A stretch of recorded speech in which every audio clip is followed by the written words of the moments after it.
Hello, our beloved viewers. You are watching on live 9 p.m. edition. Here are the major stories.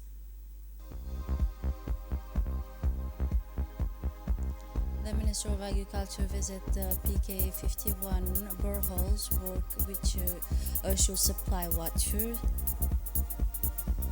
on the international scene, the Arab Islamic Ministerial Committee expressed its deep concern over the breach of a ceasefire in Gaza. Those were the headlines. Thanks for joining us in our newsroom. On the occasion of Eid al-Fitr, the President of the Republic, His Excellency Ismail Mergili, signed a decree granting forment forgiveness for the unanimate servant prison sentence in the Republic of Djibouti. To this end, 211 unanimate benefit from this presidential forgiveness, including 95 prisoners released on Monday, March 24 from Gabod Civil Prison. The remaining 116 prisoners receive a 4-month dedication from their sentence. It should be noted that foreign national in our country without legal status who benefited from this presidential forgiveness will be subject to deportation to their countries of origin. The Minister of Agriculture visited the drilling site for the drinking water supply to the village of Karta as part of the joint project led by the Minister of Agriculture to combat thirst, funded by the African Development Bank. The Minister Mohamed Ahmed Awale visited the drilling site located at PK 51 this morning. The site aimed to supply drinking water to the village of Karta, 26 kilometers from the site. The drilling, which was successfully completed, provided a significant quantity of water, namely 35 cubic meter per hour, which largely meets the need of residents of the village of Karta. In an intervention, the deputy prefect of the Arta region thanked the Minister of Agriculture and stated that Karta borehole with the production capacity of 35 cubic meters provide significant water to meet the residents' drinking water need.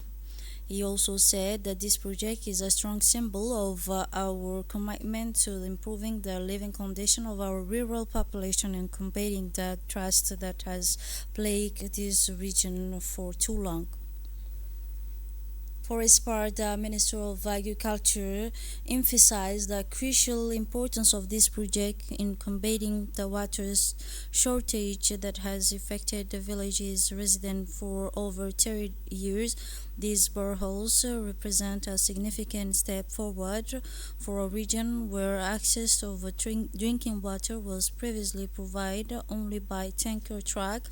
The minister also announced that water supply work, which will bring water directly to home in the village of Karta and will begin very soon. This project aims to sustainably improve access of drinking water for the village residents, thus contributing to their well-being and development.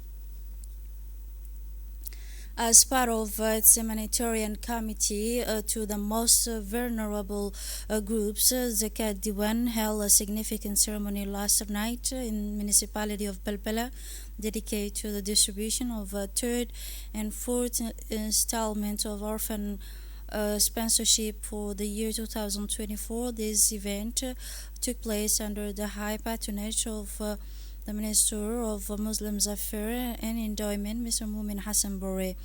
The ceremony held at the headquarters of the Institute of Culture of Peace and was attended by Mr. Suleiman Hussein Musa, Director General of Zakat Diwan, and Mr. Ahmed Abdallah, Director General of the Institute. Several senior officials attend this meeting. The distribution comes a few days after the presentation of a financial allowance to more than 400 orphans in the commune of Bulaus during an official ceremony held at the People's Palace under the high patronage of the Minister of Muslim Affairs. In his speech, the Minister of Muslim Affairs, Mr. Mumin Hassan Barre, recalled that this initiative are a continuation of generous effort launched in 2007 by the President of the Republic, His Excellency Ismail Margili, during the celebration of the Prophet Muhammad's peace and blessing of Allah be upon him, the birthday. This initiative aimed to provide a decent life for orphans through a sustainable sponsorship program that meets their basic need to the ministry.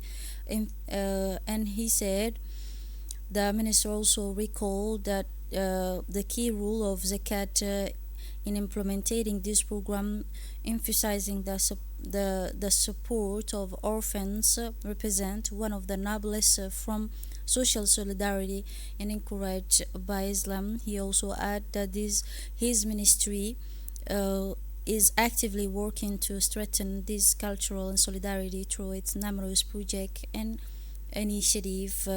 The ministry also encouraged Balbala institution and various stakeholders to actively contribute by supporting orphans and promoting a cultural and social solidarity.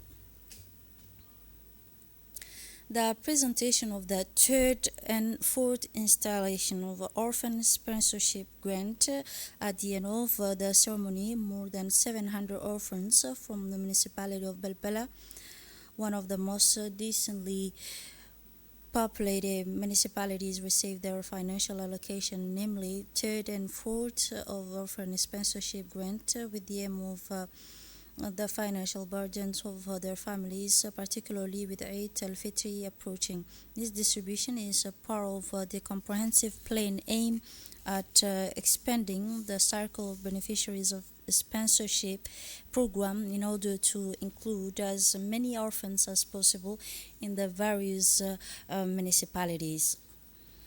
The Quranic competition continues for the third days at the People's Palace. The activities of the 25th edition of the regional Quran memorization competition, head of the state prize, continue for the third consecutive day, where candidates competed in the third level. Under the watchful eye of the audience, the competitors present themselves one by one before a prestigious jury composed of eminent scholar and sheikh, including scholar from Al-Azhar. This major Quranic event, organized by the Ministry of Muslim Affairs and Waqf during the blessment of Ramadan, showcase the competition in the file of memorization and mastery. It featured the participation of an elite group of Hafid al-Quran from eight countries in the Horn of East Africa. As the decisive moment approached, all eyes turned to tomorrow, where the blessed day will culminate with a award ceremony for the winners under the presidency of the Ministry of Muslim Affairs. In Djibouti, March 20, 2025, the Minister of National Education and Vocational Training, in partnership with the International Organization of the Francophonie and French Embassy, celebrated the International Day of the Francophonie in style at an event held at the Chariton Hotel. This celebration brought together more than 160 dignitaries, including diplomats, senior officials of the Ministry of National Education, and institutional representatives. The opening of videos addressed by the Secretary General of the Francophonie said the tone followed by speeches from prominent figures. The These speeches highlighted the challenges of transmitting the French language to the younger generation and Djibouti's strategic role as a pillar of the Francophonie in the Horn of Africa.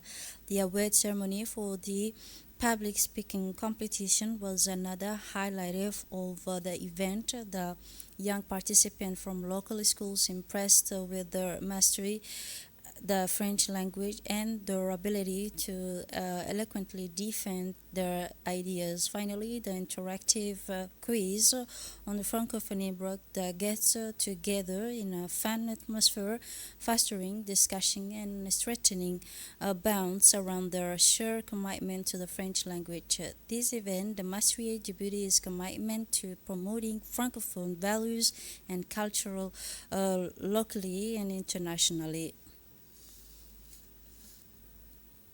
The inter-neighborhood Pantake tournament, which took place throughout the month of Ramadan, concluded last night in a festive atmosphere on the court in neighborhood 6. In the final team from the housing project in Barwaco faced in the trialing match. The final score of 13 to 10 in the favor of Barwaco team testified to the intensity of the match, where every point was fiercely contested. Many fans came out to cheer on their team, creating a warm and friendly atmosphere. The official present from the State Secretariat for Sports congratulate the organizer of this successful event, which brought together residents together during this holy month of Ramadan. And now in Dakhel region, opening of the third day autism spectrum disorder training courses in Dakhel region. Today, the autism spectrum disorder training courses officially began in Dakhel. This initiative is led by the Autism Sport and the Loisir Association. Mr. Radwan Mohammed Jama, president of the association and an expert in ASD, was present. The event was attended by several local authorities, including the Deputy Prefect of Dakhel, the President of Dakhel Regional Council, the Secretary General of Dakhel Regional Council, and the Education Inspector. This training aimed to raise awareness, support, and promote the acceptance of the autistic children by their parents. It also included specific training for parents and educators on adapt physical activity, autism sport, and the association for better inclusion of autistic children in Djibouti. And now moving on to the international scene. 41 dead after intense airstrike in southern Gaza. Israeli relentless bombardment of various Gazan communities has continued since Sunday evening. As of Monday, the death toll stood at 41 Palestinian, according to medical sources in the enclave. The Israeli army strike Nasser Hospital, the largest in southern Gaza, in Khan Yunis. The bombing caused a major fire in the operating rooms, killing 2 people and injuring more than 60 Palestinian. Among the victims was a 16 years old boy who recently underwent surgery. This bombing comes just days after the hospital was overwhelmed by the massive influx of wounded following previous airstrike. This is it for this edition. Thanks for watching and have a wonderful evening.